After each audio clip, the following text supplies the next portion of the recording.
to Sam come from the Athletic. Just what drew you to this opportunity and to Coach Lashley? Well, I just seen the opportunity, I seen the upside and the possibilities in this job, and family. Family was priority. My wife is from Dallas. She went to Skyline, so happy wife, happy life.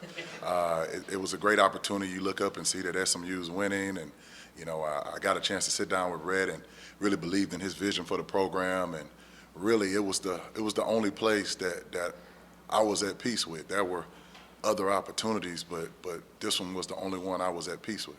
So did Rhett bring your wife into the recruiting sales pitch? No, he didn't really have to do much with that one. This is the first time in my career to have an opportunity to truly a full-time job coaching the state of Texas. So it was huge. It was huge, and it was an easy sell. You've recruited the state for so long. I guess how much does that smoothen the transition for you that you're going to be recruiting a base that you've long recruited anyway? Right, that's kind of how I came up in the profession, recruiting the state of Texas, being down in Houston, being down in Dallas. That's kind of how I made my name. At my last place, we kind of did more national things. So to be able to get in the car and be able to see as much talent within an hour radius is amazing, and it's kind of refreshing. So I'm excited to be able to pull some of the best athletes around the area. Obviously, you said your wife, Skyline alum, was obviously very interested in coming back. But what did you really need to hear from Rhett when you talked with him to actually solidify? Or was it, hey, any opportunity in Texas, I'll go?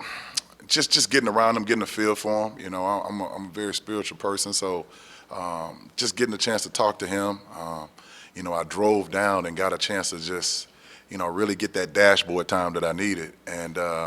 It was interesting, but really just getting around him. You get in front of a person and you can look at their body language and things of that sort. But just hearing his vision and seeing what he was about, his expectations for the D-line position, I thought it was a great match. And everything that I had heard from previous guys that worked with him, they really had spoke really highly of him. So I was excited about the opportunity. You mentioned expectations for the D-line. So based on your own background and your conversations with Coach Symons and Coach Lashley, what will the D-line look like? Are you a 3 down, 4 down, multiple fronts? What do you like to do? We'll base out of a 4-2-5, and we'll be able to get into some other fronts. But I'm excited about it. Expectations is to be physical, to play with great effort, to be disruptive. I'm excited about the group that is returning, and it's my job to be able to upgrade it throughout recruiting. But I really like some of the pieces that we have already on campus, and I'm only here to enhance. It's not like there's anything broken here. I'm here to enhance what's already been done here. Tell me a little bit about the evolution of the development that you guys had up front your last stop. You guys feel like you did a really good job of developing both recruiting talent and developing talent to the point where you guys were really effective up front and really deep up front. How did you guys do that? How did you do that? And then also, how do you see that evolving here? Well, the system allowed you to be more aggressive up front, and anytime big guys seeing big guys on TV being able to get up the field and make plays, it appeals to them. So there's some things that we did at Oklahoma that hopefully I'll be able to bring to SMU, and I'm excited about that. I believe in what Scott is already doing. They had a top 15 defense the last 2 years, so I'm only here to enhance what he's done. So.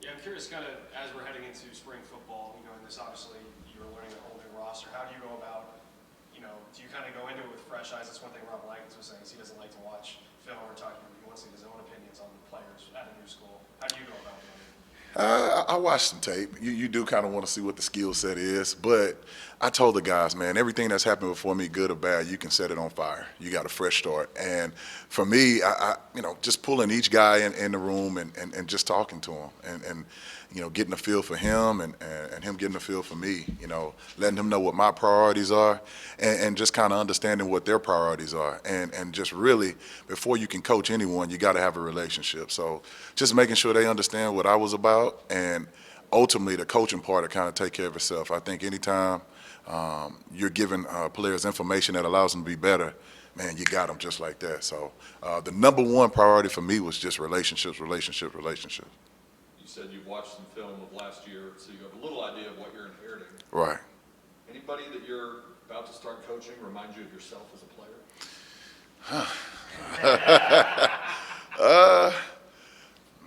No, I think these guys are unique. I really, there's a couple guys that have stood out on tape to me.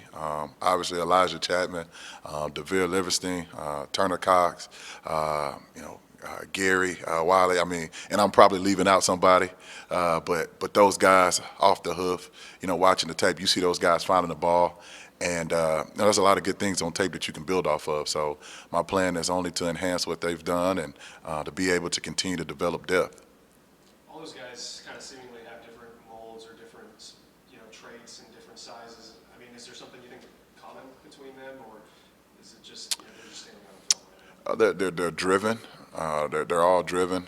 They all want to be great. They're all seeking knowledge. They're all good people. And they're not satisfied with where they are right now. So they want to continue to be better. So I've been impressed with their work ethic so far. What's your impression so far since you've been here on the culture around this program, both within the staff and on the roster, from what you've seen so far? So far, I've been really impressed. The guys are really working hard during the off season. It's very impressive to watch. To watch Grizz do what he's doing with this group has been really impressive. So there's a mentality that's been established, and that starts with your strength and conditioning staff. It's impressive to watch these guys respond to a whole new staff, and I think they've done a great job with it. Brett said you guys have 5 more spots left. I'm sure you would love to get your hands on Oh yeah. defensive line. Oh yeah. Oh yeah. If you're allowed, like any of the other position coaches. No question. No question. What do you look for in the transfer portal, and also just what about Dylan Frazier as somebody who's big body coming from McKinney North? First off, with Dylan, I'm excited about him, man. I got an opportunity to be a part of that official visit and got a chance to get around him a little bit. Has an edge to him, has great size, basketball player, so those skills translate to football pretty easily. And just excited about what we'll be able to do with that frame. He's a guy that'll be able to affect the game all across the line. So I'm looking forward to working with him. But as far as the transfer portal and upgrading the roster, I mean, it's always going to be about the team, and with those 5 spots, it's which guy can enhance the team. It ain't just position. This spot has so many positions.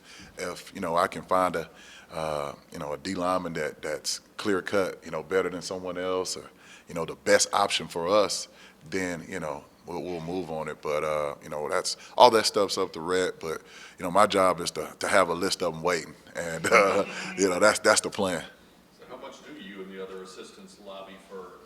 There's a guy at my position. There's a guy at some. We are. It's constant. Daily? So it's constant. So matter of fact, I've been looking when I go out there and I'm looking at workouts.